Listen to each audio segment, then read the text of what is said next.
menjelaskan bagaimana pengertian sumber dan dalil. Hukum kata sumber hukum Islam merupakan terjemahan dari kata bahasa Arab yaitu madasah al-hukum atau jamaknya madasar al-hakam. Kata tersebut tidak diketemukan dalam kitab-kitab hukum Islam yang ditulis oleh ulama-ulama fikih dan ulama klasik. Kata tersebut menjadi istilah para ahli usul fikih baru muncul sekitar abad ke-14 Hijriah atau sekitar dari pertengahan abad ke-20 Masehi. Adapun Al-Quran, pengertian dari etimologi kata Al-Quran merupakan dari masadah dari fi'il madai yang artinya membaca, menelaah, mempelajari, menyampaikan, mengumpulkan, melahirkan kitab Qira dan Quran.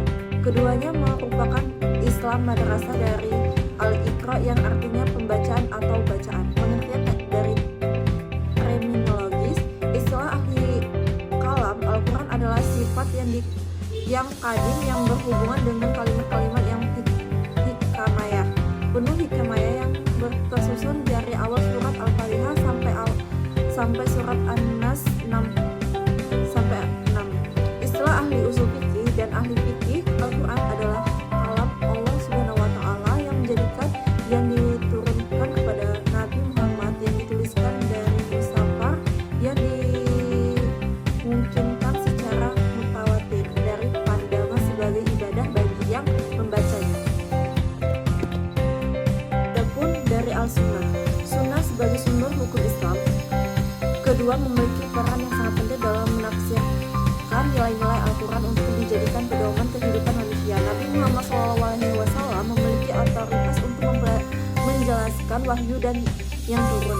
Perilaku, sikap, dan sifat Nabi dijaga oleh Allah Subhanahu wa taala sehingga maksumah Nabi terjaga dan dari lahir hingga akhiratnya. Kata sunnah ditinjau dari segi lugawi, diambil dari kata bahasa Arab yang berarti ada, yang tradisi, yang kebiasaan, di mana tradisi dan kebiasaan mencakup yang bersifat baik, buruk, ataupun terpuji dari tercela. Dengan demikian maka sunnah diungkapkan lain adalah tahaqir, al-mutadah, al-hasanah, kiamat, al-asli di Al-Quran. Kata sunnah disebut secara berulang-ulang berbentukan mufakah maupun dalam bentuk jamak. Pengertian menyebutkan kata sunnah adalah Al-Quran pada umumnya yang menunjukkan pada pengertian lagawi sebagaimana telah disebutkan sebelumnya.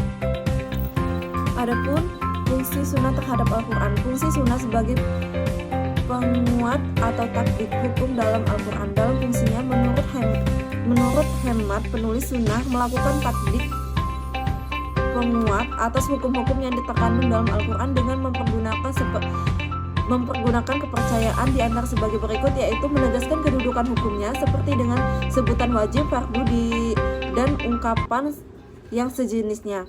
Yang kedua yaitu memerintahkan segi-segi bahasa yang timbul dari efek dari suatu perbuatan yang terlarang. Yang ketiga mempertingkatkan amalia secara dewasa atau suatu kewajiban yang mempersatukan kebencian yang sangat terhadap suatu yang dilarang. Yang keempat menerangkan posisi kewajiban dan larangan dalam syariat Islam. Adapun fungsi sunnah sebagai penjelas dan penjabar apa yang dibawa oleh Al-Quran dan di dalam fungsinya.